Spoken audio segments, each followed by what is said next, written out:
अस्सलाम वालेकुम dear students, welcome back to my YouTube channel. उम्मीद है आप सब खैरियत से होंगे। ठीक है, तो जैसा कि कल हमने बात की थी कि हम लोग जो है वो चैप्टर नंबर 7 यानी कि ऑर्गेनिक पोर्शन से अपने लेक्चर्स का आगाज़ करेंगे। तो हमारा जो चैप्टर नंबर 7 है, इसका जो मेन टॉपिक है वो है fundamental principles of organic chemistry, यानी कि ऑर्गेनिक केमिस्ट्री के बुनियादी उसूल। फंडामेंटल का मतलब होता है बुनियादी, ठीक है, यानी कि मेन। प्रिंसिपल्स का मतलब होता है उसूल, ठीक है, ऑफ ऑर्गेनिक केमिस्ट्री यानी कि ऑर्गेनिक केमिस्ट्री के बुनियादी असूल। अब ऑर्गेनिक केमिस्ट्री क्या है हमारे पास? The branch of chemistry which deals with the study of carbon and hydrogen and their derivatives is called organic chemistry. ठीक है, तो अगर हम स्मार्ट सिलेबस की बात करें तो जो सबसे पहला हमें टॉपिक दिया गया है स्मार्ट सिलेबस में वो है हमारे पास इंट्रोडक्शन। ठीक है, अब ये जो इंट्रोडक्शन है इसमें बहुत सारे क्वेश्चंस आ सकते हैं। फॉर एग्जांपल वो लोग आपसे पूछ सकते हैं what is vital force theory, और how vital force theory was rejected, और हाउ वो have prepared urea from an inorganic compound ammonium cyanate. ठीक है, इस तरह के क्वेश्चंस आप लोगों से पूछे जा सकते हैं। तो हम अपना स्टार्ट करते हैं lecture. More than 200 years ago, early chemists recognized organic compounds distinct from inorganic compounds because of the differences in their origin and properties. ठीक है, 200 साल पहले क्या हुआ कि जो साइंटिस्ट थे उन्होंने क्या किया, ऑर्गेनिक कंपाउंड्स को इनऑर्गेनिक कंपाउंड्स से सेपरेट किया because of the differences in their origin and properties. किस वजह से, किस बुनियाद पर? On the differences in their origin and properties, इनकी खसूसियात की बिना पर, and in due to their origin. ठीक है, कि जहाँ से ये प्रोड्यूस हो रहे थे वो सोर्सेज डिफरेंट थे। ठीक है, organic compounds were considered as those obtain from living things, plants और एनिमल्स। ठीक है, ऑर्गेनिक कंपाउंड्स कैसे कंपाउंड्स कंसिडर किए जाते थे? जो कि हम लिविंग थिंग्स, प्लांट्स और एनिमल्स से हासिल करते हैं। इसके अलावा जो इनऑर्गेनिक कंपाउंड्स थे, inorganic compounds were considered as those obtain from non living और मिनरल सोर्सेज। ठीक है, इनऑर्गेनिक कंपाउंड्स को कैसा कंपाउंड्स कंसिडर किया जाता था? जो कि हम कहाँ से हासिल करते हैं? From non living and mineral sources. ठीक हो गया, यही वजह थी कि उन्होंने इन दोनों कंपाउंड्स को सेपरेट करार दिया। उसके बाद क्या है, the early chemists never succeeded in synthesising an organic compounds, यानी कि जो साइंटिस्ट थे उन्होंने ऑर्गेनिक कंपाउंड्स लेबॉर्ट्री में बनाने की बहुत कोशिश की, and the failure led them to believe that organic compounds could be manufactured only by and within living things, and these compounds could never be synthesized from inorganic materials। क्या हुआ कि जो साइंसदान थे वो बेचारे कोशिश करते रहे कि हम ऑर्गेनिक कंपाउंड्स किसी तरह से लेबॉर्ट्री में बना लें, लेकिन वो नहीं बना पाए। क्यों नहीं बना पाए?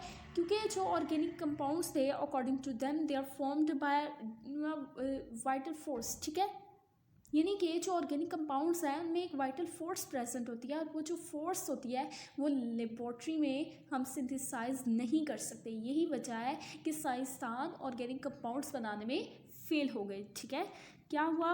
The early chemists never succeeded in synthesizing organic compounds, and their failure led them to believe that organic compounds could only be manufactured and by within living things, and these compounds could never be synthesized from inorganic compounds। ठीक है, यानी कि अब जो organic compounds हैं उनके ख्याल में ये बात आई इन सारे जो हैं प्रैक्टिकल्स करने के बाद, ये जो ऑर्गेनिक कंपाउंड्स हैं वो सिर्फ हम लिविंग थिंग्स से ही बना सकते हैं। क्यों? क्योंकि लिविंग थिंग्स में वो फोर्स प्रेजेंट होती है जो कि ऑर्गेनिक कंपाउंड्स के बनाने में हेल्प करती है, and that force is called vital force. और ये कंपाउंड्स जो हैं इनऑर्गेनिक मटेरियल्स से नहीं बनाए जा सकते। क्यों? क्योंकि इनमें ये फोर्स प्रेजेंट नहीं होती। This theory was referred to as vital force theory. ठीक है, इस थ्योरी को क्या कहा गया? Vital force theory. ठीक है, यानी कि वाइटल का मतलब होता है इंपॉर्टेंट। ठीक है, this theory was rejected by Friedrich Wohler. अब फ्रेडरिक वोहलर क्या था? ये एक साइंटिस्ट था। ठीक है, 1824 में इसने क्या किया? इस थ्योरी को रिजेक्ट कर दिया। किस तरह से? व्हेन ही ऑब्टेन्ड यूरिया, जब इसने क्या हासिल किया? यूरिया। अब ये यूरिया क्या है? An organic compound. या ऑर्गेनिक कंपाउंड है in the urine of mammals. Found कहाँ होता है? मैमल्स के यूरिन में। ठीक है, अब इसने क्या किया? यूरिया बनाया। किस तरह से? From ammonium cyanate. अब अमोनियम सायानेट हमारे पास इनऑर्गेनिक कंपाउंड आ गया। ठीक है, ये हमारे पास क्या है? इनऑर्गेनिक इन नेचर, ये हमारे पास इनऑर्गेनिक कंपाउंड आ गया। A substance of non mineral origin. और इसका सोर्स क्या था, यानी कि कहाँ से जो है प्रोड्यूस हो रहा था, हमें कहाँ से हासिल हो रहा था, फ्रॉम मिनरल सोर्सेज। इसने क्या किया, फ्रेडरिक वोहलर ने अमोनियम साइनेट लिया, इसको हीट अप किया एंड हमारे पास फाइनल जो बना वो बना यूरिया। ठीक है, अब यूरिया जो है इसका फॉर्मूला ऐसे भी आप लोग लिख सकते हैं, C+O, एक NH2 यहाँ पर लगा दें और एक NH2 आप लोग यहाँ पर लगा दें। ठीक हो गया, इस तरह से भी आप लोग इसको राइट डाउन कर सकते हैं। इसने क्या किया, अमोनियम साइनेट कंपाउंड लिया, उसको हीटअप किया और यूरिया बनाया। ठीक है, अब अमोनियम साइनेट क्या था, हमारे पास इनऑर्गेनिक कंपाउंड, और जो यूरिया है वो हमारे पास ऑर्गेनिक इन नेचर होता है। ठीक है, तो यानी कि इसने इनऑर्गेनिक कंपाउंड से ऑर्गेनिक कंपाउंड बना लिया। वैसे तो ये समझा जाता था ना कि जो ऑर्गेनिक कंपाउंड्स हैं वो सिर्फ लिविंग थिंग्स से बना सकते हैं। क्यों? Because they have vital force which is necessary for obtaining organic compounds. ठीक है, ऑर्गेनिक कंपाउंड्स की प्रिपेयरिंग के लिए वो फोर्स ज़रूरी है।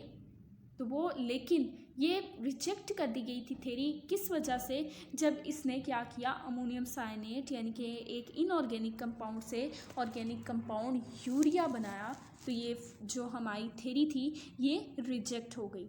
ठीक हो गया।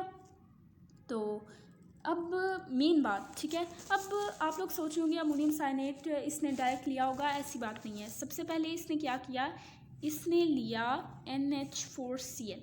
ठीक है, अब NH4Cl हमारे पास क्या होता है, अमोनियम क्लोराइड। इसने अमोनियम क्लोराइड का रिएक्शन करवाया किसके साथ, KCN। अब KCN क्या है, potassium cyanide, and it will goes to form NH4Cl plus KCN। अब ये किस तरह से बना, देखें, NH4 के ऊपर साइन होता है पॉजिटिव, Cl के ऊपर होता है नेगेटिव, पोटेशियम के ऊपर होता है पॉजिटिव, Cn के ऊपर साइन होता है नेगेटिव। हमेशा जो पॉजिटिव वाली स्पीशी होती है वो हमेशा नेगेटिव वाली स्पीशी पर अटैक करती है। अब Cn यहाँ पर नेगेटिव है, ठीक है, इस पर अटैक करेगी। इसी तरह ये जो पॉजिटिव है ये किस पे अटैक करेगी, नेगेटिव वाली पे। तो हमारे पास बन गया NH4Cl प्लस KCN। अब ये जो NH4Cn था, ठीक है, अब NH4Cn जो है ये स्टेबल नहीं था, तो इसको कन्वर्ट कर दिया गया किसमें, अमोनियम साइनेट में, NH4CnO में। जब इसको कन्वर्ट किया गया तो इस कन्वर्जन के बाद इसको हीटअप किया गया, और उस हीटअप करने से हमें क्या मिला, यूरिया। तो हमारा आज का इतना ही लेक्चर था, उम्मीद है आप लोग को समझ आ गई होगी। तो अब बाकी हम जो है अगला टॉपिक कल पढ़ेंगे। अल्लाह हाफिज़।